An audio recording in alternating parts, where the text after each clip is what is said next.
sinigang kung walang tubig. Posible yan. And actually, mas healthier gamit ang HCMI Salad Master. Sinigang is one of our favorite comfort foods. Pero this time, gagawin natin siya without adding water. Why? Because all these veggies like yung kamatis, labanos, patola, sitaw, at okra ay may natural water content na. At ang shrimp may natural juices din.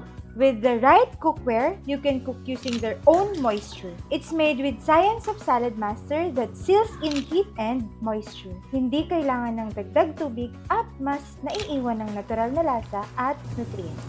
Nagkiklik na ibig sabihin malapit ng maluto. Check na natin itong ating waterless sinigang kung luto na.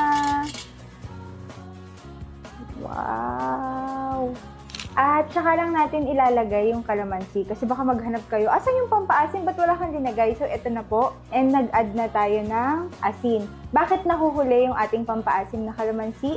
Dahil ang kalamansi po, once na nilagay natin at pinakuloan natin, mawawala lahat ng nutrients and vitamins niya na dapat na makuha ng ating katawan. Lagay na natin. If you want to learn more healthy twists, follow for more kitchen hacks. Babe, ka. Gulay. Yung okra. May higop pa. Anong lasa? Ang init!